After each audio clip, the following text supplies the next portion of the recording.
Indonesia termasuk negara dengan polusi udara yang tinggi.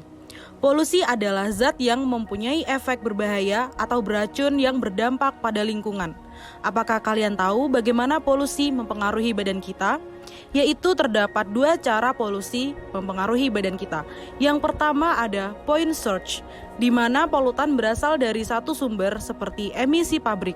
Yang kedua adalah non-point source, di mana polutan berasal dari banyak sumber seperti kendaraan. Terdapat dua jenis polutan, di mana polutan primer adalah urutan yang dapat menyebabkan kerusakan secara langsung atau bereaksi di udara untuk membentuk zat yang merusak.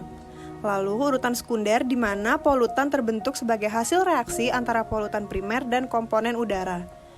Tiga organ utama yang dipengaruhi oleh polusi udara adalah tiga organ yang sangatlah penting, yaitu paru-paru, jantung, dan otak.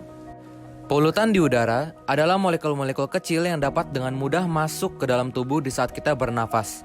Mereka dapat menyebabkan inflamasi di paru-paru yang dapat mengakibatkannya kehilangan kapasitas dan mengurangi fungsinya sendiri. Dan ini dapat menyebabkan penyakit pada paru-paru kita seperti asma, emfisema, dan bronkitis.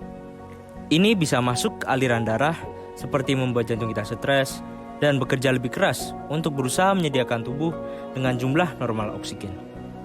Molekul-molekul ini bisa menyebabkan inflamasi dan koneksi pada pembuluh darah yang bisa juga menyebabkan stroke jika pembuluh darah yang terlibat berhubungan dengan otak.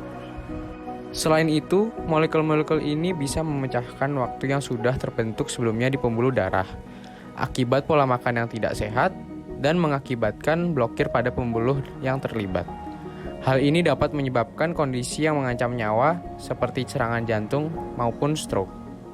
Biasanya, mereka yang rentan terhadap masalah kesehatan akibat polusi udara adalah mereka yang mempunyai kondisi pada jantung, paru-paru, ibu-ibu hamil, pekerja di luar ruangan, orang tua, anak di bawah umur 14 tahun, dan atlet yang berlatih di luar ruangan. Jadi, bagaimana cara kita menghindarinya? Berikut adalah 6 tips dari WHO. Yang pertama, hindari berjalan kaki di jalanan yang sibuk.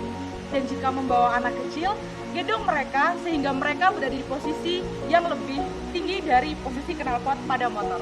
Yang kedua, batasi menghabiskan waktu di tempat yang ramai kendaraan seperti jalan raya dan juga lampu merah. Ketiga, berjalan kaki atau naik sepeda. Jika ingin berpergian ke tempat yang tidak terlalu jauh, cobalah untuk berjalan kaki atau naik sepeda saja. Keempat, berhenti merokok. Merokok buruk untuk kesehatan dan dapat menyebabkan polusi udara. Selain itu, merokok juga dapat mengganggu aktivitas orang lain di sekitar kita.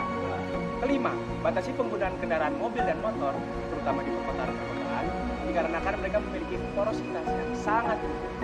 Dan yang terakhir, jangan membakar sampah, karena asapnya dapat merusak kesehatan kita. Mari kita sama-sama menjaga lingkungan kita, agar lingkungan pun dapat menjaga kesehatan kita.